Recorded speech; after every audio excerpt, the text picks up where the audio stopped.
on the screen, there's a, whoops, let me go back. There's a thing where you can scan to connect with me. I also put my email. If you want the slides later, I'm happy to send those to you. If you'll email me, I also have the article this was originally based. But let's go back to 1989. Craig Bailey had just left our association to go plant a church in Valdosta, Georgia. I had come to our association. I'm so glad you had a UGA guy on first. So now you have a Georgia Tech guy who comes on here. In 1984, I graduated from Georgia Tech. I went to be a summer youth associate pastor at the First Baptist Church of Lithonia. And that experience worked so well, they asked me to stay. They sent me to school. They sent me to seminary. I came back and served that church for about 18 months. And then I went to serve at the associational office in a time of transition. And they couldn't afford a real missionary. And so they hired me to be the missionary. I was 28 years old. I believe I was the youngest associational missionary in the country at that time. But I said, if we're going to do this, we're going to change everything. Because I didn't think the way that associations worked then was working. I've never been an ordained pastor, still not. I am a Baptist deacon. I'm still a part of the same church from 1984 until now. So almost 40 years at the same church. But we decided we were going to be focused on hands-on help for a church. Now, this is a long time ago, and I know Southern Baptists have changed and morphed and all kinds of things, but it was just me. I was the only full-time worker. I had two part-time assistants, who one was a morning lady and one was an evening lady or afternoon lady. I also was blessed to have a bunch of volunteers, and I had volunteers. So I had a staff. They were all over 55. I was a young kid, but we did have some understandings. Number one, we required the staff to be visible in the churches. And so I said, you've got to be out in the churches, at least at 4 different churches per month.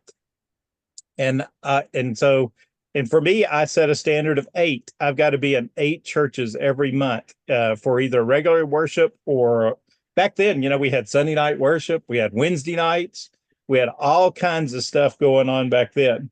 And I said, I want you to form relationships with the key leader. So when you go there to the church, ask if they have a missions committee or who's the chair of deacons or who's the treasurer. Start forming relationships with those people and ask the question, how can I be useful to you? That's a magic question that I found across my whole career. Tell me how I can be useful. And believe it or not, if you ask, people will give you an answer. They may not at first. They may say, well, gosh, let me think about that. But then come back and follow up and ask that question. Tuesday was our staff meetings at our association because we tended, because we did work hard on a Sunday. Occasionally, I would be in 3 churches on a Sunday, and I'm sure many of you have that same kind of standard. But Tuesday was staff meeting where we would pray together. Tuesday morning, we would discuss what we saw the Sunday before. But you know what? Our results weren't bad, but it was stressful. It was tiring, and we made some progress in those first few years, but we knew it could be better. Now, I will say we were very influenced at the time. This goes back, like I said, 35 years, by a man named Kenan Callahan, who's largely forgotten today. And Kenan said back in 1990, he said, the era of the professional pastor is over, and then the era of the missionary pastor is here. And so we said, that's the stance we want to have with pastors. We're looking for missionaries. The other thing that we learned from Lyle Schaller had been a mentor of mine while I was in seminary, made frequent visits. Lyle has somewhat been forgotten these days as well. But Lyle said, Dave, you need to focus your efforts. And so we began to work on this kind of strategy that I'm about to share with you. Now, some of these are going to anger you. You're going to say, this is not the way you do it. Some of it may run even contrary to what you've already heard today. And I got here in time to hear just a little bit of Bill and then some of Bart as well. But some of these may anger you, so I'm just going to set you up for that. We had to decide what really matters to us. And we decided as a staff, here's what really matters to us. We want to see kingdom ground being taken. And this was the phrase that we used in our association, and we began to cast vision towards this. It says, we will not be content till every person of every race, of every language, of every economic status living in our mission field has the opportunity to hear the gospel and become part of a ministering and multiplying congregation. And for us, that meant, we wanted to see baptisms. We wanted to see church plants. We wanted to see various types of kingdom outreach, and we wanted to see churches growing. And we wanted to see them be generous to other churches and to other kingdom work and to serving in their communities. And so we began this system as we began to think about it. And this was borrowed really from an idea that Ken and Callahan planted in us, is that we were going to subdivide all of our churches and we were going to classify them in ways because we believe that different churches need different approaches to serve them best. And so the first zone is what we call the red zone. And these are the churches, just like the red zone in football, these are the 20% of the churches that got 80%, we felt, of the kingdom results. And when I asked our team, I said, hey, can you name what you think are the red zone churches? We named not just the large churches, but some small churches that were really getting it done. We had a church at that time, a church plant that was in a mobile home community, but they were baptizing about a third of the people of their attendance every year as people would transition in and out of that community. We had a church that, it wasn't that healthy as an attendance church, but they were involved in planting lots of churches, and they were involved in planting some language congregations. And that was we said, you know what, that's a red zone church. And I said, look, if these are the 20% of the churches that get 80% of the kingdom results, let's just name those. So that was our first step. And then the second category, we said, these are the orange zone churches. So they're not quite red, but they're warm. And they're the next 20% of the churches that we felt got 19% of the kingdom results. That was a lot harder to name the orange zone churches because, there were some judgment calls that we had to make. Hey, you know what? They're almost there. Or, you know what? They could be there. Or, you know what? They're doing good things.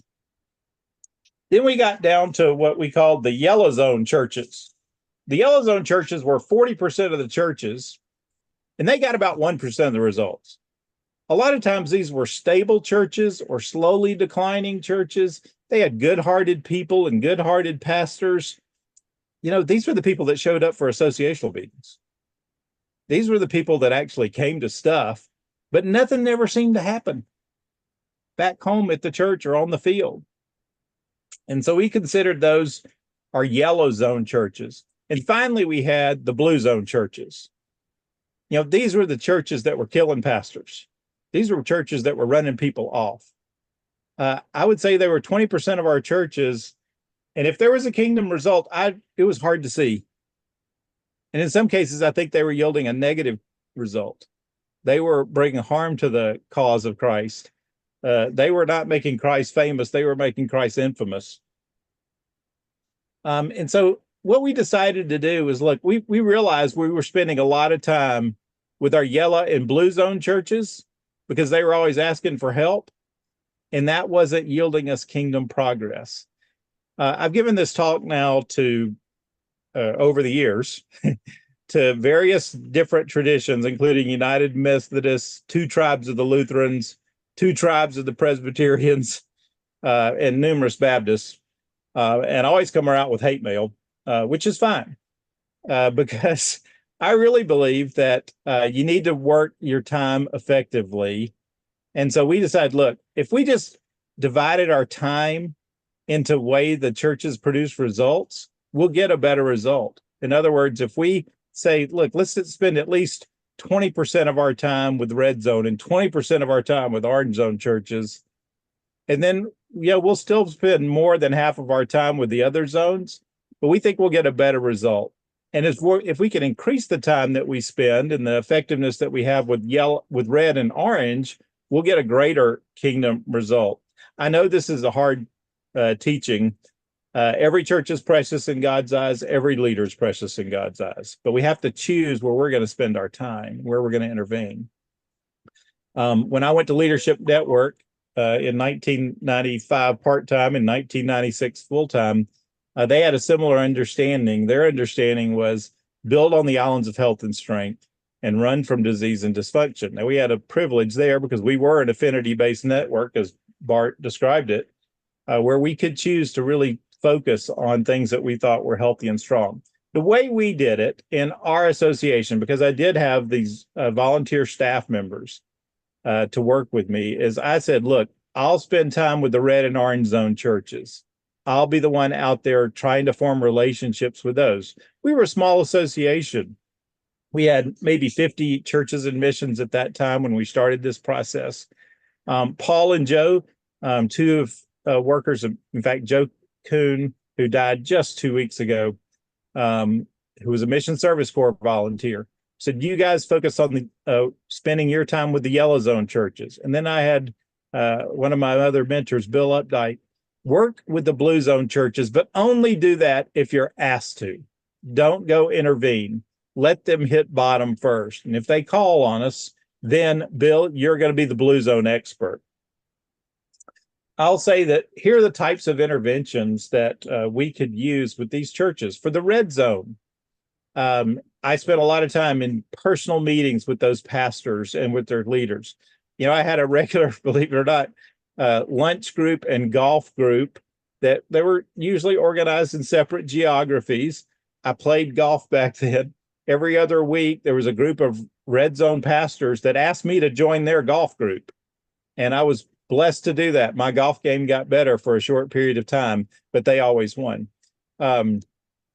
We also, when we would, I never attended as a messenger or never registered as a messenger at any Southern Baptist convention during that season or any state convention. But I would go to the state convention with the red zone pastors where we would play golf and eat dinner together and go to the health fair. Back then, Georgia Baptist had a hospital that had a health fair at night.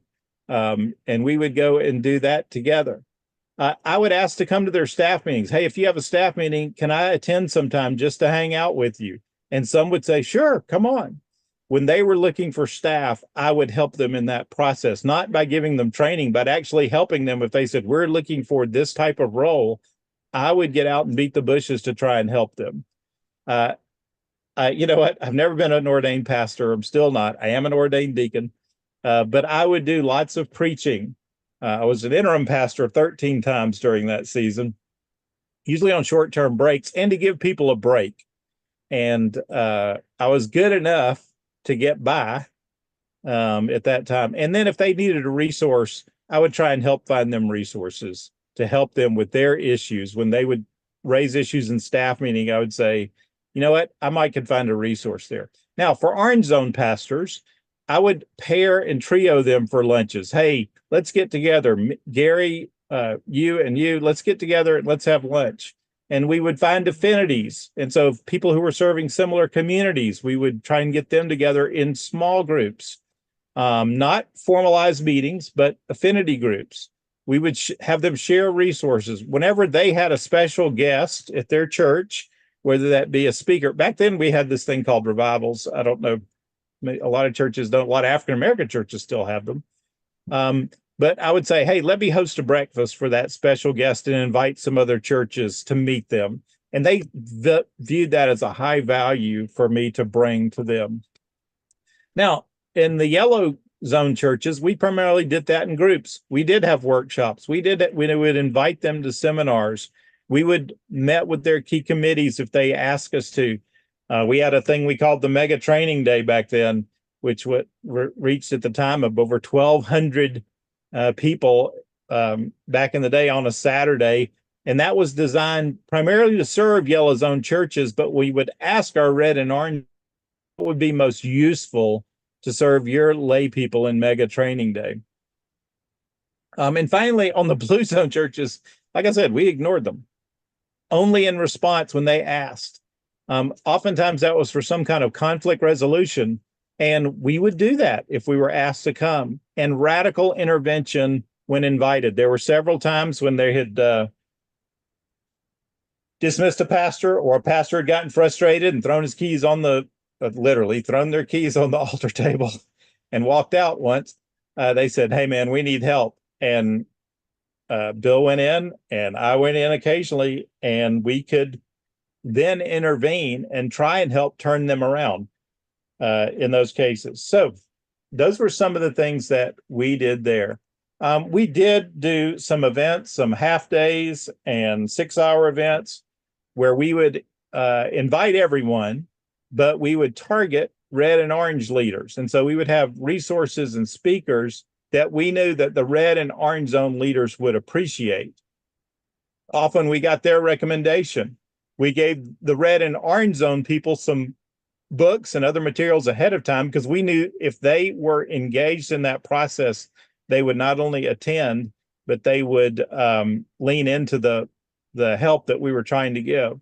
We would invite all the pastors in our region, regardless of denomination.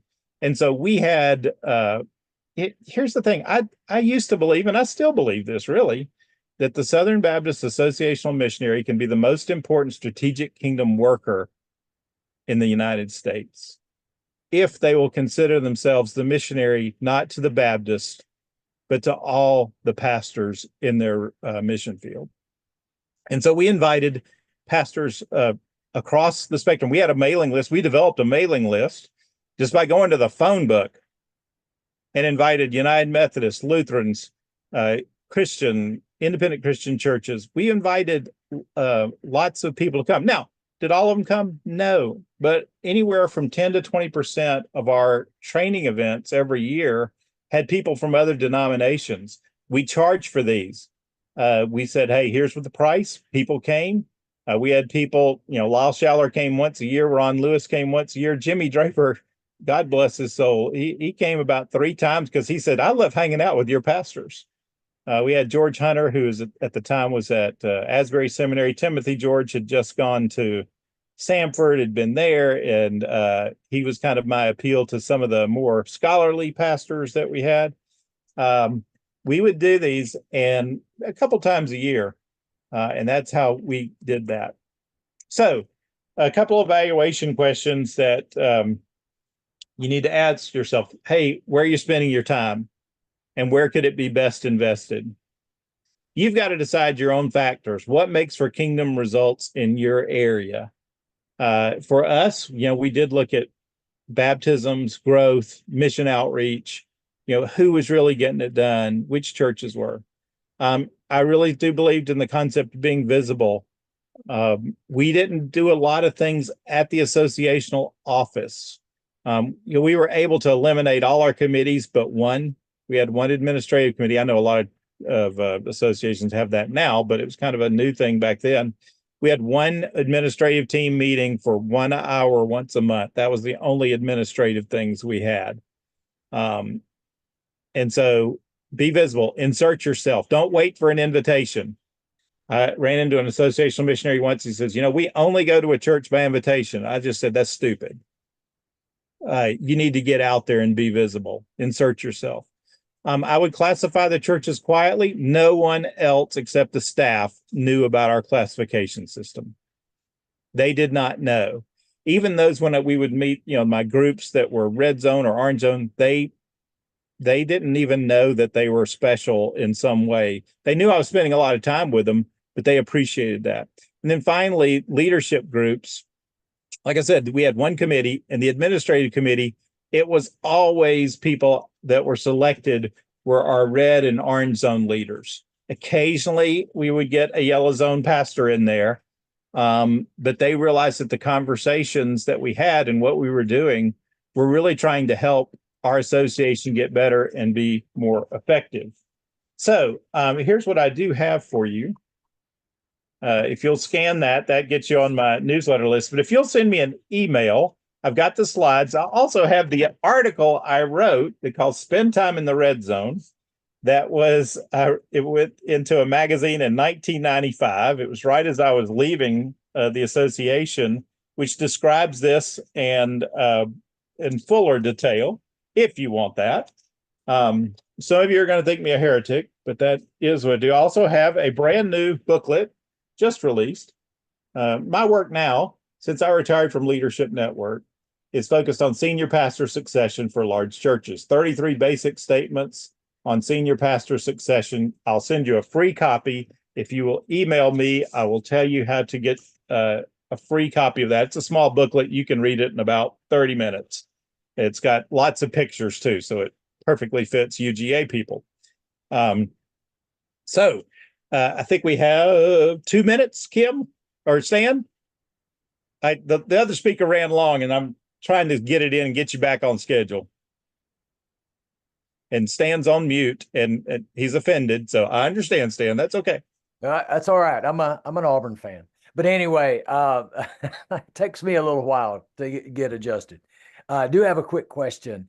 Yep. In all your years of consulting and advising pastors, what have you seen as one of the greatest issues that prevent them from becoming the leader that they need to be? I mean, is it something like fear? Is it just a lack of knowledge, or just they don't care? What would you say would be a couple of those, that some of the greatest challenges that you've seen? I'm going to answer Thomas's question too. So, Thomas, I do see your question. I would say they don't feel supported. And if they know that you got their back, and that's giving them encouragement and confidence. You know, when I was the CEO at Leadership Network, they said, the board came in and said, "You're now the new CEO." And I said, "Well, okay." And so I was the chief encouragement officer. This was in 2010. I became the chief encouragement officer. And so some people just need the courage, and some people need to be encouraged to step into what their God called mission and role is. I think that's the other thing, is people need to know their strengths and where they're strong. And sometimes people know they need to do something that they may not have the strength personally to get that done. And so how do we reinforce their existing strengths to help them get that done? I'm going to answer Thomas's question from Mobile. I think it was Thomas. How have you intervened with congregations that need help without compromising autonomy? So I think autonomy is kind of a myth in kingdom work because we're all interconnected. But I've always, at the association that when I served there, and even now in my consulting business, like, hey, if you want help, we're here to give help.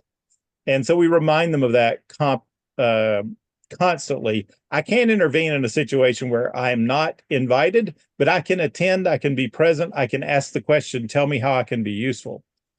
How do you protect pastors from those blue zone churches? This was another Thomas question. If a pastor would call me, if they were being courted by a blue zone church, I would tell them what happened to the last pastor and how I viewed the church. Now, here's the thing. You can turn a blue zone church into a red zone church. It's easy to turn a church around if they're willing to be turned around.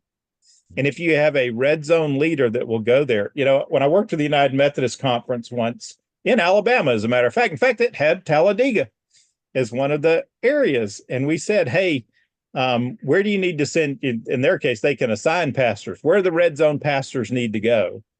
And that was a significant learning for them as to how to assign pastors.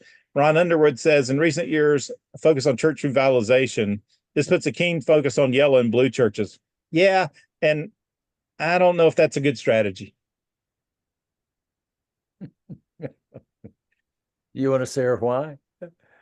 Well, I think if you spend the majority of your time with yellow and blue zone, you'll get less kingdom result. And I'm all about kingdom result. Right. I hear you. So, we were able to grow in the number of what would we call them? Church type missions. You know, I think we added 15 at that time. Our association had been lily white for many years, and we were able to add a number of language as well as African-American church plants. And now our association is probably at least one half African-American and what we used to call language missions or ethnic missions. Right. And so I just think you're better off spending time on kingdom growth things instead of trying to turn folks around that really don't want your help. All right. Well, thank you, Dave. We appreciate it. I know you're a busy man, and we really do appreciate you spending time with us. God bless you. Thank you.